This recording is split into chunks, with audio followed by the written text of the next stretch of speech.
आइए देखें क्या है आज की खबरों में।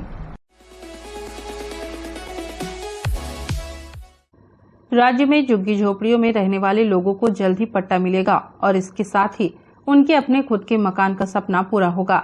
इसके लिए छत्तीसगढ़ शासन राजस्व एवं आपदा प्रबंधन मंत्री जयसिंह अग्रवाल लगातार प्रयास कर रहे थे। पट्टा आवंटन के नियम कायदे तय कर लिए गए हैं और इसके साथ ही बुधवार को इसकी अधिसूचना जारी कर दी गई है। साथ ही राजपत्र में इसका प्रकाशन कर दिया गया है। अकेले कोरबा जिले की बात करें तो SECL व विद्युत कंपनी की जमीन पर काबिज हजारों लोगों को इसका लाभ मिलेगा। उक्त बातें राजस्व मंत्री ने अपने निवास स्थान पर पत्रकार वार्ता में कही।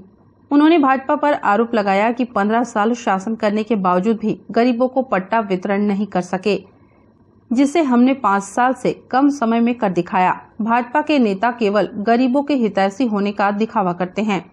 राजस्व मंत्री ने कहा कि औद्योगिक नगरी होने की वजह से कोरबा विधानसभा क्षेत्र में SECL के अनुपयोगी जमीन पर काबिज हजारों जरूरतमंद परिवारों को पट्टा मिल सकेगा। इसके लिए पूर्व में सर्वे का कार्य किया जा चुका है। इसी तरह छत्तीसगढ़ राज्य विद्युत उत्पादन कंपनी की अनुपयोगी जमीन पर भी बड़ी संख्या में लोग काबिज हैं। वर्षों की यहाँ कोरबा सहित प्रदेश के विभिन्न क्षेत्रों में, विभिन्न जिलों में जो झुग्गी झोपड़ी वासी हैं उनका पट्टा देने की मांग जब हम विपक्ष में तो हम भी करते रहे। अभी हमारी सरकार आई तो जो विपक्ष के लोगों ने भी करने की कोशिश की, लेकिन उस पट्टा देने की जो मांग थी उसको पूरा करने का काम हमारी सरकार ने किया है। कोरबा प्रवास के दौरान आप लोगों को याद होगा, माननीय मुख्यमंत्री भूपेश बघेल जी ने घोषणा की थी कि झुग्गी झोपड़ी वासियों को पट्टा दिया जाएगा। मैंने स्वयं मांग रखी थी, जब मेडिकल कॉलेज, झुग्गी झोपड़ी वासियों को पट्टा, 4 लेन सड़क, 2 लेन सड़क, आपका विद्युत मंडल का जो वितरण विभाग का स्टोर, इस प्रकार से ऐसी बहुत सी मांगें हमने रखी थी। उन्हीं मांगों में एक पट्टे की मांग थी। तो माननीय मुख्यमंत्री जी के निर्देशानुसार, क्योंकि पट्टा राजस्व विभाग का काम है और मैं उस विभाग का मंत्री हूं, तो हम लोगों ने काफ़ी मेहनत करके राजस्व के अधिकारियों ने, सेक्रेटरी हो या उनके नीचे के अधिकारी, उन्होंने काफ़ी मेहनत की कि पट्टा वितरण की जल्दी जल्दी कार्रवाई करने के लिए, उसकी नियमावली बनाने के लिए। अभी कल आप लोगों ने देखा होगा कि कल ही राजपत्र में प्रकाशित हुआ है कि पट्टा का रास्ता खुला। पट्टा देने की अब जो औपचारिकताएं थी, अब वो जिलों में पूरी करके और पट्टा वितरण किया जाएगा। माननीय मुख्यमंत्री जी के कड़े निर्देश थे कि पट्टे की कार्रवाई जल्द से जल्द हो और उस दिशा में जिला कलेक्टरों ने भी अपने काम शुरू कर दिए हैं। कल जब इसका नोटिफिकेशन हुआ, राजपत्र में प्रकाशित हुआ, तो कल ही हमारे राजस्व सचिव ने पूरे प्रदेश के कलेक्टरों को भी तत्काल इसकी कॉपी व्हाट्सएप के माध्यम से ग्रुप में डाल दी थी, तत्काल उनको उपलब्ध करा दी थी ताकि वो अपना काम प्रारंभ कर सके। तो इस हिसाब से मेरा ऐसा मानना है कि कोरबा हमारा जो क्षेत्र है, या हजारों जो झुग्गी झोपड़ी वासी हैं, उनका जो पट्टे की लंबे समय से, वर्षों से जो मांग थी, अब पूरी करने का समय आ गया है। हमने पहले, आपको ध्यान होगा कि SECL से भी ज़मीन सिलेंडर कराई थी। तो SECL ने जो ज़मीन सिलेंडर की थी उसमें जो आवास कर रहे हैं, जो जिन्होंने झुग्गी झोपड़ी बना के अपने मकान बना लिए हैं, उनको पट्टा दिया जाएगा। साथ में मैंने, हमारी जब कैबिनेट की बैठक हुई तो माननीय मुख्यमंत्री जी से और ऊर्जा मंत्री जी से चर्चा भी की थी और लिखित में भी मैंने दे दिया था कि जो हमारे विद्युत मंडल की जो ज़मीन है, जिस ज़मीन का उपयोग विद्युत मंडल नहीं कर रहा है और उसमें भी हजारों लोग काबिज हैं, उनको भी पट्टा देना आवश्यक है। उस दिशा में भी कार्रवाई हमारी चल रही है और हमारे प्रयास होगा कि उनको भी जल्दी जल्दी पट्टा मिले और इस दिशा में भी काम किया जा रहा है। राज्य सरकार ने इसमें नियमावली जो बनाई है, उसके लिए विभिन्न विभागों की NOC भी लगी है, विभिन्न विभागों के परमिशन भी लगे हैं। ये समय लगने का वही एक मुख्य कारण है कि इसमें पट्टा देना और पट्टा देने का बोलना, दोनों में बड़ा अंतर है। पट्टा देने की घोषणा या और भी अन्य, जैसे हम लोग घोषणा करते हैं कि हम यहाँ सामुदायिक वन बना देंगे, तो सामुदायिक भवन के लिए 10 लाख 20 लाख रुपया हम जो है आवंटित करते हैं और उसके बाद उसकी प्रक्रिया थोड़ी छोटी है। जैसे आवंटन होता है, निविदा की प्रक्रिया होती है, सामुदायिक भवन बनना शुरू हो जाते हैं। लेकिन पट्टा की जो प्रक्रिया वो काफ़ी लंबी और पेचीदगी थी, उन सारी पेचीदगियों को दूर करते हुए पट्टा वितरण के लिए जो नियमावली बनाई गई वो काफ़ी लंबी है।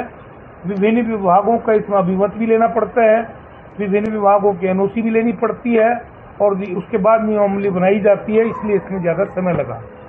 दूसरा मेरा ये बोलना है कि हमारी अभी जो सरकार आई 5 साल पहले, इसके पहले भारतीय जनता पार्टी की सरकार 15 साल तक थी इस प्रदेश में। उस समय पट्टा देने की कोई कार्रवाई नहीं की गई। अभी बार बार बोला जाता है हम पट्टे के लिए मांग करते हैं, पट्टा नहीं दिया जा रहा है। तो 15 साल में पट्टा क्यों नहीं दिया गया? अगर कोरबा वासियों से अगर हम पूछें, और आप सभी जागरूक लोग हैं, सभी प्रेस से संबंधित हैं, आप बताइए कि कौन से पट्टे की कार्रवाई उस 15 साल में की गई और क्यों नहीं की गई? और अभी बात करते हैं दूसरा आवास की बात करते हैं, बोलते हैं कि आवास छीन लिया, आवास छीने नहीं गई। आवास केंद्र सरकार ने पैसा नहीं दिया। कोरबा में भी जो नगर निगम के माध्यम से जो आवास बने, अभी भी बहुत से लोगों को भुगतान लंबित है। अभी हमारी राज्य सरकार ने कैबिनेट में फैसला किया और काफ़ी पैसा उसमें अलॉट किया है कि यहाँ पे जो भी आवासहीन है उनको मकान दिया जाएगा। केंद्र सरकार नहीं देगी तो हमारी राज्य सरकार आवास उपलब्ध कराएगी। देखिए, मेरे ख्याल से काफ़ी हजारों की संख्या में यहाँ के लोगों को लाभ होगा। इसमें अभी बीच में जब सर्वे कराया गया था तो उसमें आवेदन भी मंगाए गए थे। मेरी जानकारी के मुताबिक लगभग 14,000 आवेदन इसमें आए थे। तो आपका 2652 के आसपास तो जो ऐसी सेल ने जमीन सिलेंडर की, उसी में पट्टे वितरित किए जाएंगे। और इसके साथ साथ मैंने बताया कि विद्युत मंडल की ज़मीन पे भी कुछ हो सकता है, शायद बालकों की ज़मीन होगी, कुछ एनटीपीसी की भी हो सकती है, या अन्य जो नजूल भूमि है, जो हमारी शासकीय भूमि है, उसमें भी। इस प्रकार से विभिन्न प्रकार से जो आपके शासकीय उपक्रम हैं, उनकी जो ज़मीनें हैं, जिसमें काफ़ी संख्या में लोग वहाँ झुग्गी झोपड़ी बना के अपना निवास कर रहे हैं, उनको भी पट्टा देने की कार्रवाई हम लोग करने की पूरी कोशिश कर रहे हैं। उनकी ज़मीनों को वापस लेके और पट्टा उपलब्ध कराया जाएगा। ऐसी सेल वापस कर चुकी है और अन्य के लिए हम लोग प्रयास जारी है। इरिगेशन में भी काफ़ी लोग काबिज हैं, तो इरिगेशन की ज़मीन के लिए भी हम लोग चर्चा कर रहे हैं। माननीय चौबे जी से भी निवेदन किया हमने, जो हमारे जल संसाधन मंत्री हैं, और वो भी कैबिनेट में थे उस दिन जब हमने बात की थी। तो इस प्रकार से, और रेलवे के लिए एक अलग से प्रयास किया जाएगा, लेकिन रेलवे की ज़मीन में जो लोग बसे हुए हैं उनको उजड़ने नहीं देंगे हम। उसकी रेलवे की ज़मीन को वापस लेना थोड़ा सा प्रक्रिया लंबी है, लेकिन उसमें भी हमारा प्रयास जारी रहेगा। नमस्ते कोरबा न्यूज़ के लिए अजय अग्रवाल की रिपोर्ट।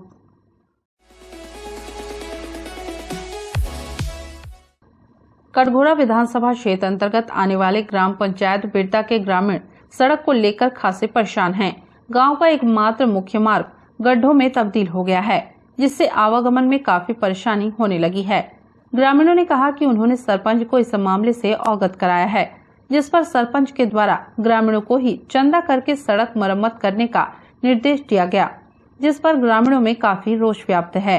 ग्रामीणों ने प्रशासनिक अधिकारियों से मांग की है कि जल्द से जल्द मुख्य मार्ग में बने गड्ढों को दुरुस्त कर आवागमन सुचारू कराया जाए। बरसात लगे तब से है। अच्छा, तो सरपंच ने बोलते का बोलते सरपंच अब बोले रही है पारा के मन तब पटवा दो बोला सरपंच गड्ढा हो गए तो कहते पारा भर के चंदा करके पटवा लो। तो पैसा तुम कुछ चंदा करके पटवाओगे थे? हाँ, अपना काम नहीं करोगे थे का? अब नहीं करो नहीं, अब ओकर मतलब तो वही छो थे। अच्छा, कि भाई अब कहे हन तब पारा भर के चंदा करके पटवा लो। तो मतलब तो वही निकला थे। और रोड कितने दूर तक किसने खराब हुई है? तो मेरा रहता हूँ, मेरा रहता हूँ, मेरा है पूरा रोड है खराब है अभी। मतलब पंतोरा के जाते ले। क्या नाम है सरपंच को? भैया राम। कहाँ रहते हो? तेंदुआही। कितना किलोमीटर हुई में लोग का गाँव? नहीं है, 2-3 किलोमीटर नहीं है, 1 किलोमीटर। तो आ जा मैं कितना परेशानी जाते है, जो गाड़ी चलते बड़े गाड़ी है मोटरसाइकिल नहीं तो चलते है का करबो, चला था। रोड के समस्या तो वैसे बहुत दिन की है। हाँ, बहुत दिन के कोई ध्यान भी नहीं दे। जे समय वोटिंग के समय आते ना, तो सरपंच हर चीज के सुविधा तुम्हारा देवो का दिक्कत है। और रोड के बारी आथे रोड बनाए पर कुछ भी कथन त ध्यान नहीं दे। तो अभी कुछ दिन बाद चुनाव है तो पहली का मांग रही तुम्हारी? पहली हमन के मांग रही के रोड बनावा पहली ओकर बाद मिली वोट। रोड पहली रोड नहीं तो वोट नहीं। तो मतलब बहिष्कार करी क्या तरीके? हाँ पूरा बहस हो ही दारी। नमस्ते कोरबा न्यूज के लिए अजय अग्रवाल के साथ रामकुमार यादव की रिपोर्ट।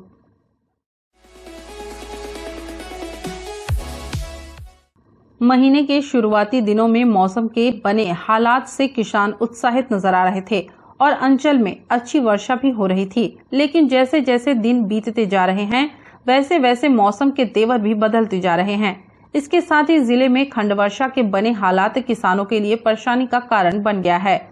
जिले में कहीं अच्छी वर्षा व कहीं वर्षा नहीं होने से किसान रोपा लगाने में पिछड़ भी रहे हैं। इसके साथ ही शुरुआती दौर में जो किसान रोपा लगा चुके हैं या अन्य पद्धति से धान की खेती कर रहे हैं, उनके खेतों में पानी की आवश्यकता भी बढ़ती जा रही है, किंतु मौसम की बेरुखी से अब किसान चिंतित हैं। वो तो कम बहुत पानी कम है साल। तो कैसे करा था अभी काम करे बस? अब तो ऊपर के भरोसा में हवा कहते अभी कहते तालाब पोखरी नहीं भरे है, नारो कहीं नहीं भरे है, तब कहाँ ले लट्ठा में नहीं पानी हो नहीं साधन नहीं टेढ़े उड़े बा। तो कैसे करा था अभी? तब देखा था ऊपर वाला के ये मने यहाँ पे है। हाँ तो का साल लगा के रखे दारी के फायदा हुई के नुकसान हुई? अब पानी गिरी तो फायदा हो जाए और नहीं गिरी तब कहाँ के नुकसान से सही है। अब हम लोग तो बहुत कम उम्मीद लगत है साल की सही फसल नहीं हो पाएगी कि कबर के बीच में पानी कमी हो गए है। क्या फिर कैसा करा था अभी? तब क्या कर अब नदियों नरवा भी पानी नहीं है तो अब काला पलोबो तालाब तो भरा नहीं है अभी। तो दारी का उम्मीद लगा के रखे दारी के ठीक ठाक हुई कि कैसे? अब कम लागत है हमला अभी भी कमजोर है, पानी की नहीं है ना तो सही से में पानी नहीं है अभी। कितना पानी चाहिए रहते खेती बाड़ी में? अब अभी 2 महीना गिरती तो ठीक रही पानी, अभी कुमार तक अभी 2 महीना बचे अभी बरसात हो बा। तो खेती बाड़ी करे बा पानी कहाँ लाता तुम अभी? अब पानी तो अप्रैल भरोसा है हमारा अभी। अच्छा इंद्रदेव के भरोसा। हाँ तो दारी का लगा तुम लोग नुकसान हुई कि फायदा हुई दारी के? अब हम लोग घाटा है अभी, नुकसान है अभी। नुकसान है दारी के। नमस्ते कोरबा न्यूज के लिए रामकुमार यादव के साथ अजय अग्रवाल की रिपोर्ट।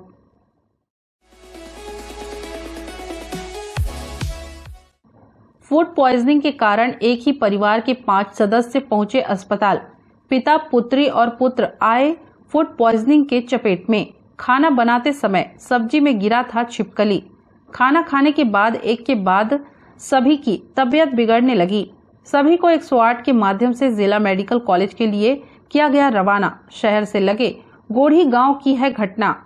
डॉक्टरों की तत्परता से सभी के हालात सामान्य एवं सभी जिला अस्पताल में ले रहे हैं स्वास्थ्य लाभ। नमस्ते कोरबा न्यूज के लिए रामकुमार यादव के साथ अजय अग्रवाल की रिपोर्ट। बुलेटिन में अब वक्त है एक छोटे से ब्रेक का, मिलते हैं ब्रेक के बाद। हमें जानकारी मिली है कि कुछ लोग नमस्ते कोरबा समाचार में खबर चलाने के नाम से पैसों की उगाही कर रहे हैं। आप सभी से अनुरोध है कि खबर चलाने के नाम से अगर कोई आपसे पैसों की मांग करता है तो आप अपने संबंधित थाना क्षेत्र में उस व्यक्ति की शिकायत करें। इसके साथ ही आप हमसे नीचे दिए गए नंबरों पर संपर्क करें। हम निष्पक्ष पत्रकारिता करते हैं। हम अपने कार्य को व्यवसाय की श्रेणी में नहीं रखते। संपर्क करें 7000314479 9827107490।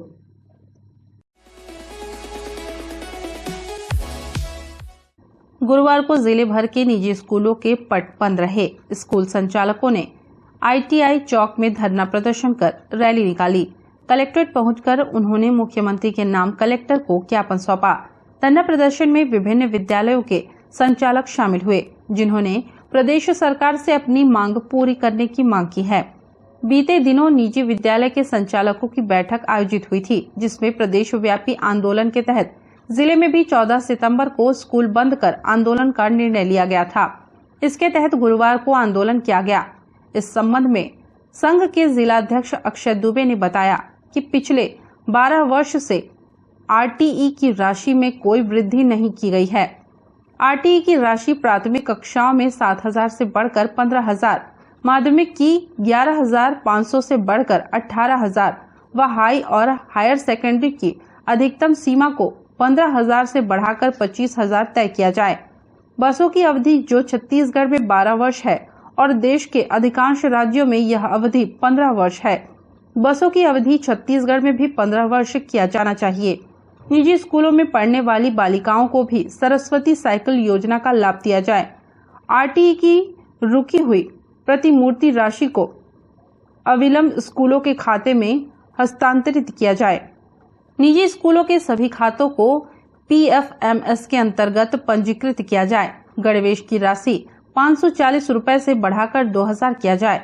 निजी विद्यालय में अध्ययनरत ST, SC, OBC वर्ग के विद्यार्थियों को मिलने वाले प्री मैट्रिक व पोस्ट मैट्रिक छात्रवृत्ति की राशि बढ़ाई जाए।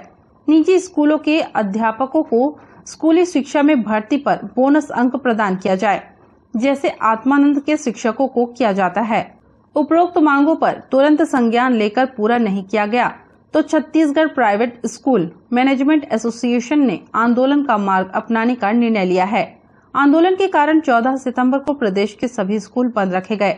मांग पूरी न होने की स्थिति में 21 तारीख को राजधानी में बड़ा प्रदर्शन किया जाएगा। बीते 13 वर्षों से आरटीई की राशि एक ही है, जो आज तक उसमें न कोई वृद्धि की गई है, न किसी प्रकार की उसमें वृद्धि की कोई आशंका भी बनाई जा रही है, जिसको लेकर के विशेष धरना प्रदर्शन की जा रही है। दूसरी बात, शासकीय विद्यालयों को साइकिल योजना के तहत 9वीं के बाद बच्चों को साइकिल दी जाती है, जबकि शासकीय विद्यालय बच्चे भी सरकार के ही छात्र हैं जिनको साइकिल योजना के तहत कोई साइकिल प्राप्त नहीं होती है।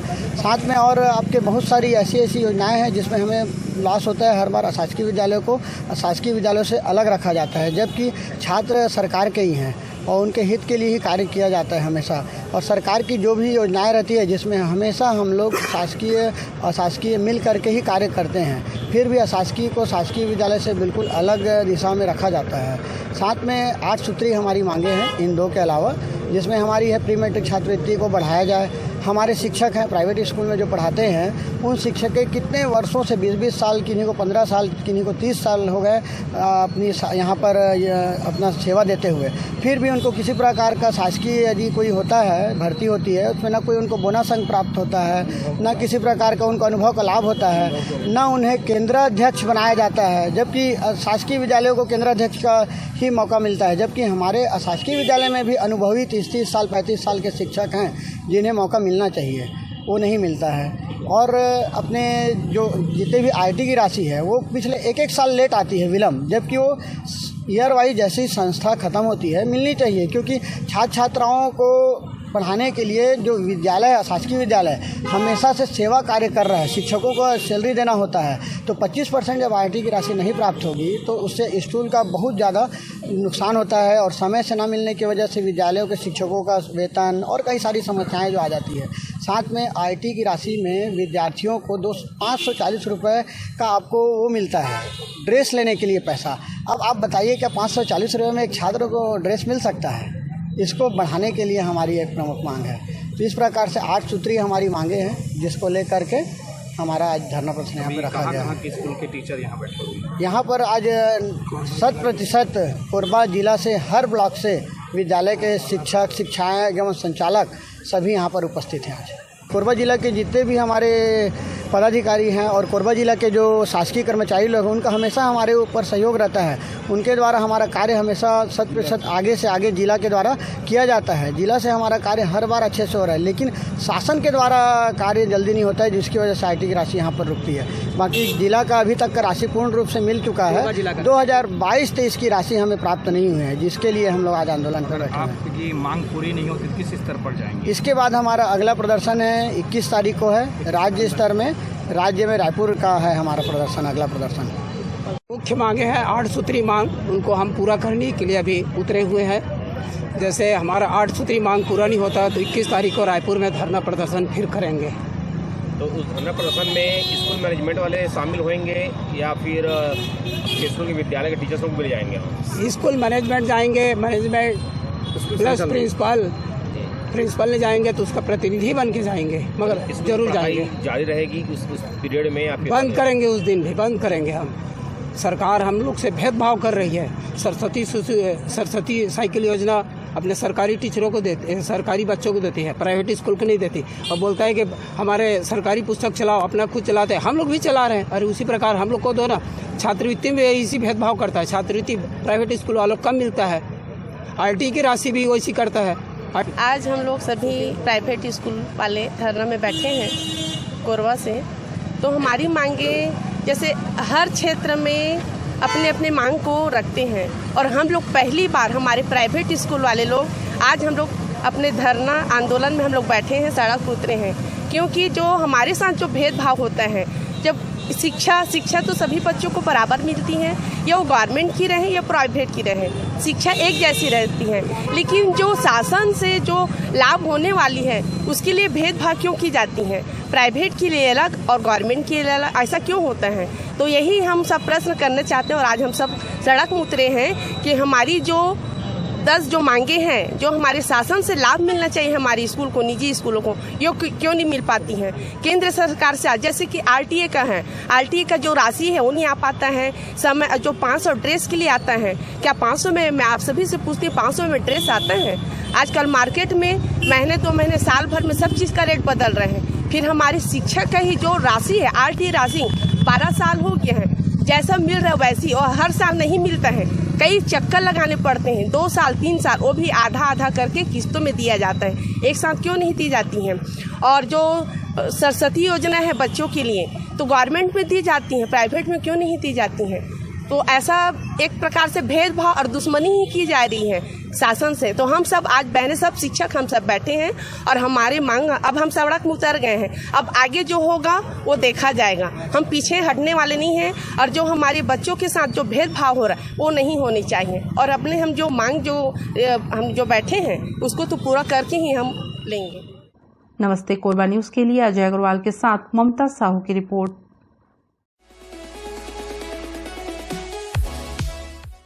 राजस्व मंत्री जय सिंह की पहल से कोरबा की आबादी के एक बहुत बड़े हिस्से को पट्टा मिलने जा रहा है, जिससे लोगों ने खुशी जाहिर की है एवं राजस्व मंत्री के प्रति अपना आभार जताया है। लोगों ने कहा कि जो काम भाजपा के नेता 15 साल के शासन के दौरान नहीं कर सके, वह काम राजस्व मंत्री ने कर दिखाया है।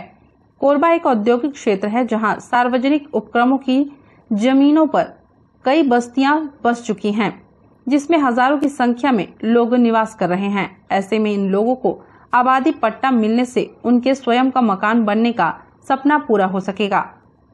ये अपना जय सिंह अग्रवाल की तरफ से मिल रहा है हम लोगों को, उनके लिए हमारी तरफ से गरीबों की तरफ से बहुत बहुत धन्यवाद है सर। हमारे गरीबों के लिए बहुत देखभाल कर रहे हैं। जब से मंत्री बने तब से गरीबों की बहुत रक्षा कर रहे हैं। जैसा गरीब बोल रहे हैं वैसे ही उन्होंने कर रहे हैं।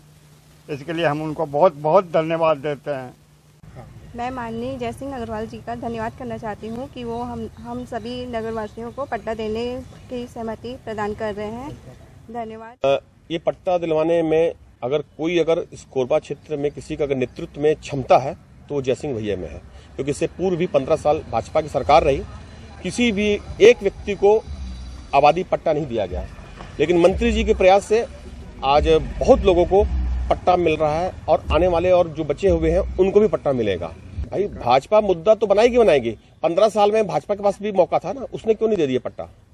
अगर उसके पास उस समय भी उनकी सरकार थी, उनके सब कुछ था, वो पट्टा दे सकते थे, लेकिन उन्होंने नहीं दिया। आज मंत्री जी पट्टा दे रहे हैं तो उस पर आरोप प्रत्यारोप कर रहे हैं। मेरे वार्ड में कुआं भट्टा है, ये अम्बेडकर कॉलोनी है, इन सब लोगों को बहुत खुशी है, और ये तहे दिल से मंत्री जी का हार्दिक धन्यवाद दे रहे हैं। और मेरे तरफ से भी मंत्री जी को बहुत हार्दिक धन्यवाद है, और मैं चाहता हूं कि मंत्री जी पुनः जीत कर आएं और बाकी बचे लोगों को भी पट्टा दिलवाएं। नहीं, बहुत खुशी है हम लोग को। माननीय जय सिंह अग्रवाल जी की तरफ से हम लोग को जो पट्टा दिया जा रहा है, बहुत दिन से मतलब हो रहा था पट्टा देने के लिए, और हमारे पार्षद भैया भी बहुत मेहनत किए हैं उसके पीछे, और पट्टा मिल रहा है, उसकी बहुत खुशी है हम लोग को।